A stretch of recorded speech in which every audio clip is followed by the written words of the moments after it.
Hai there, kembali lagi dengan saya Alvan Kurniawan. Baiklah, pada kali ini kita akan membahas tentang modifikasi olahraga ke dalam PJOK. Modifikasi olahraga dalam PJOK secara etimologi berarti artinya merubah. Kenapa modifikasi olahraga ke dalam PJOK dilakukan?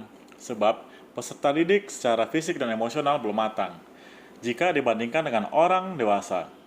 Persoalan yang terjadi dalam pembelajaran PJOK di sekolah dasar ada beberapa hal yang muncul bagi peserta didik, antara lain yang pertama, menggunakan alat-alat dan peraturan orang dewasa. Tentu, peserta didik malas dan kurang termotivasi untuk melakukan PJOK. Dengan adanya modifikasi alat-alat dan peraturan, memungkinkan peserta didik lebih cepat mengembangkan kekuatan secara baik dan partisipasinya mendorong untuk bekerja sama dan merasa senang.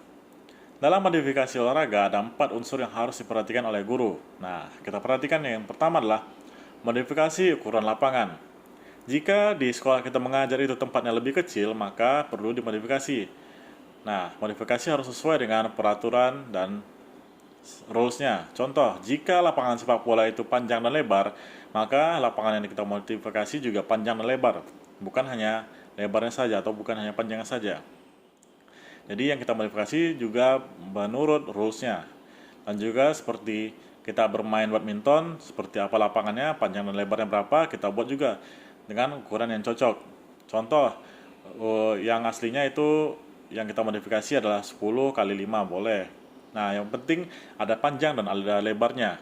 Yang kedua, modifikasi peralatan. Nah, jika kita gambarkan ke dalam atletik tolak peluru, bisa kita ganti dengan beberapa atau dengan alat yang berbeda dari segi beratnya dan dari segi yang lainnya. Juga kita bisa modifikasi alat seperti lari estafet.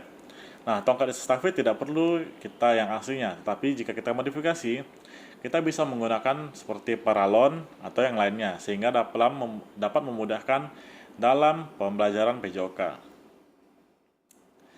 Dan juga yang ketiga, modifikasi lamanya permainan. Nah, di sini kita lihat bagaimanakah pelajaran kita berlangsung. Contoh, dalam jam pembelajaran kita itu waktunya hanya 3 jam pelajaran. 3 jam pelajaran sekitar 120 menit. Nah, kita gunakan untuk kegiatan inti itu ada 60 menit. Nah, dalam 60 menit kita manfaatkan waktu semaksimal mungkin, ya. Kita modifikasi waktunya, berapa banyak waktunya, kita modifikasi. Contoh, jika dalam olahraga sepak bola itu ada 45 menit kali 2. Nah, kita masukkan ke dalam eh, jam pelajaran kita hanya 60 menit, kita bagikan. Bagi 2. Contoh, 60 menit bagi 2 30 menit. Jadi satu babaknya itu sekitar 30 menit. Dan babak kedua itu 30 menit. Nah, sehingga pembelajaran dapat tercapai secara efektif dan efisien. Yang keempat itu adalah modifikasi peraturan permainan. Nah, tentu peraturan ini perlu kita modifikasi. Kenapa? Jika tidak kita modifikasi, maka permainan akan berlangsung cepat. Ya, belum apa-apa sudah pelanggaran, belum apa-apa sudah pelanggaran. Jadi kita modifikasi peraturannya. Contoh, di dalam permainan bola basket itu sangat banyak peraturannya. Jika siswa-siswi kita belum pernah melakukannya, belum pernah bermain bola basket, kita harus memodifikasinya, ya, sehingga peraturan-peraturan tersebut tidak berkembang dengan lebih baik.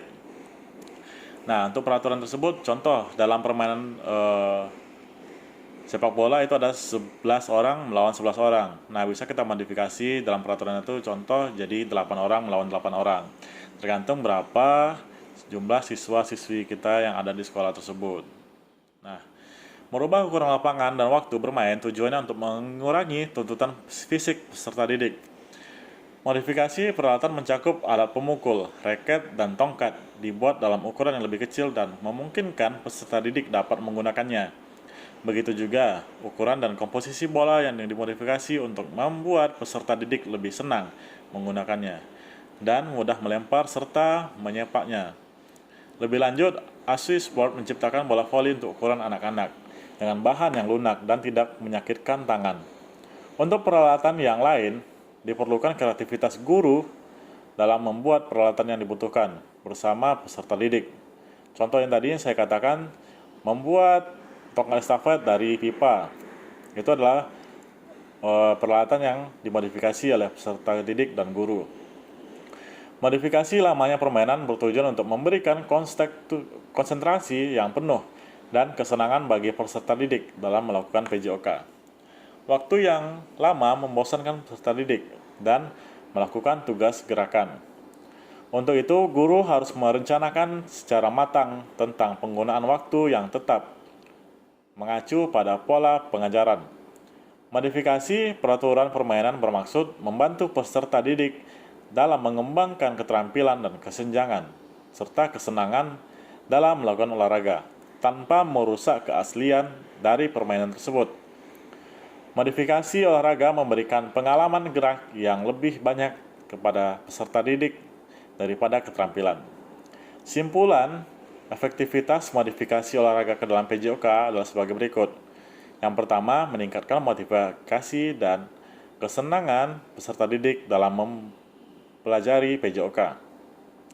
Yang kedua, meningkatkan aktivitas belajar peserta didik.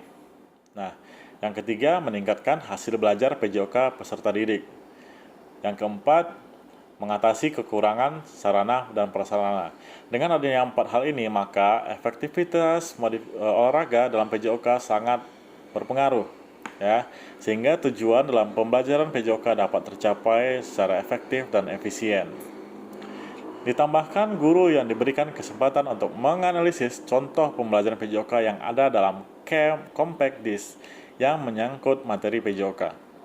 Pengembangan komponen-komponen kekuatan dan pengembangan komponen kebugaran jasmani dengan pengalaman analisis ini, tentu guru PJOK dapat memberikan masukan guna penyempurnaan pembelajaran PJOK yang sesungguhnya. Pengetahuan guru telah meningkat, selanjutnya diberikan praktek tentang pembelajaran PJOK. Sesuai dengan materi, contoh-contoh yang diberikan agar guru-guru PJOK dapat mengembangkan ke dalam bentuk yang lain. Dengan adanya praktek, tentu guru lebih meningkat kompetensinya tentang pembelajaran PJOK yang berkualitas. Ditambahkan juga diberikan contoh oleh instruktur kepada guru untuk merencanakan pengembangan motorik peserta didik. Kesempatan yang diberikan adalah membuat satu pembelajaran praktek mengajari tentang menggunakan pendekatan modifikasi. Jadi jika modifikasinya ini berhasil, maka pembelajaran dapat menjadi efektif dan efisien, serta dapat meningkatkan minat siswa-siswi dalam pembelajaran PJOK. Nah, kesimpulannya adalah tujuan ini untuk meningkatkan kompetensi guru dalam pembelajaran PJOK. Metode yang digunakan dalam pengajaran ini menggunakan metode ceramah, diskusi, lokakarya, halayak sasaran ini untuk mengukur pengetahuan analisis dan pembahasan. Dan dapat disimpulkan ialah pelatihan ini meningkatkan kompetensi guru PJOK tentang modifikasi olahraga dalam pembelajaran di sekolah. Yang kedua, pelatihan ini meningkatkan keterampilan guru dalam pembelajaran pendidikan jasmani olahraga secara terpadu. Dapat dilaksanakan pelajaran pendidikan kesehatan seperti dalam kurikulum mulai dari SD, SMP, SMA, karena keduanya saling komplementer. Nah, terima kasih telah menyaksikan video ini, semoga bermanfaat untuk kita semua. See you and bye.